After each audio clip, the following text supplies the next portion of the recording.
afternoon. I certainly feel deeply honored to be part of this session celebrating the contributions of the late great Professor Ralph Peck and affirming his legacy in the annals of geotechnical and foundation engineering. I'm sure all of us sitting in this room, and probably hundreds of thousands of others over the years, both geotechnical and foundation engineers throughout the world, owe a great deal of gratitude to Professor Peck because we have benefited from his contribution throughout his writings, his lectures, and certainly his consulting work. Today we heard from Nancy, Ralph's daughter, and a number of professionals who reflected on Professor's personal life and professional career. We heard some very truly inspiring statements and comments and observations. We heard some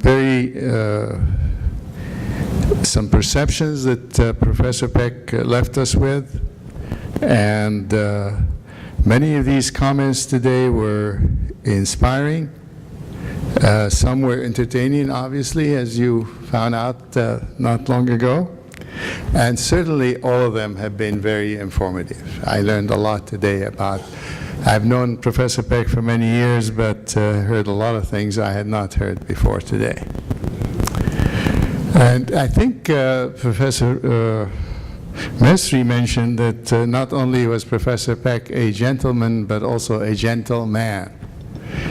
And I'd worked with Professor Peck on a couple of projects over the years, the last of which was the dam in South Carolina. And to reflect on that being a gentle man, I want to relate to you a very short story about that project. This was a very complicated project, building a downstream dam to prevent the loss of the existing dam in case of a major earthquake in that area. And it required many excavations and all kinds of things. And one of the things that the designers were doing was a bracing to brace a cut. And this young engineer and starts describing what he's doing on that. And there is Ralph Peck, who sitting there listening very carefully and very patiently to what's being presented. Some of it was not quite right. So he waited until the young man finished and finally told him in a very quiet way exactly what he should have done. So that gives you a very good description of how Professor Peck reflected on these things. The other thing that I think we all heard about was the observational method. And I've always thought the observational method was actually born with that Ralph Peck was considered the father of the observational method. But David, of course, today corrected us and said, no, it's the late and great Professor Terzaghi who invented that. Be that as it may, I think it is one of the most used, abused, misused, and highly useful techniques we have ever been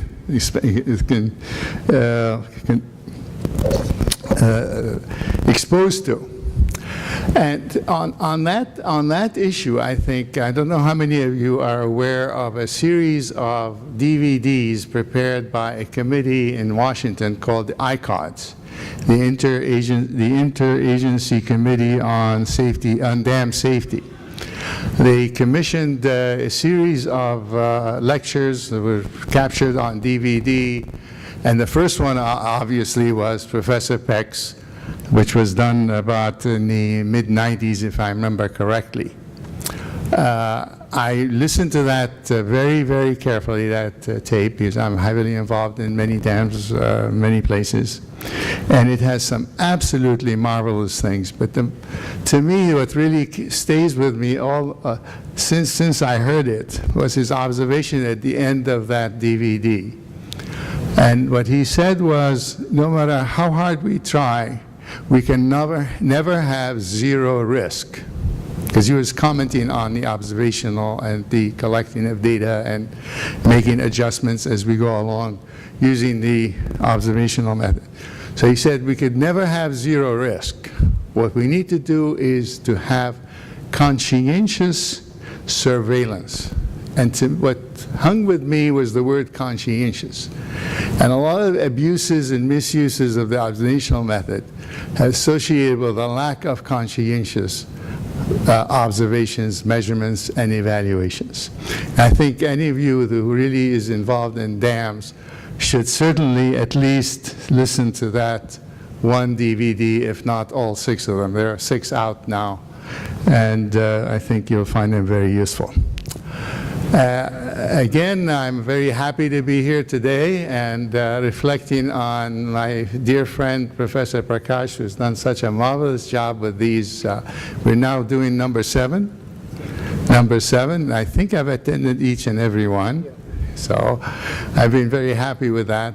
Reflecting on that a little bit, I have a feeling that the reason he asked both Jim Mitchell and I to be the chair and the co-chair of this session is we have one thing in common with Professor Peck.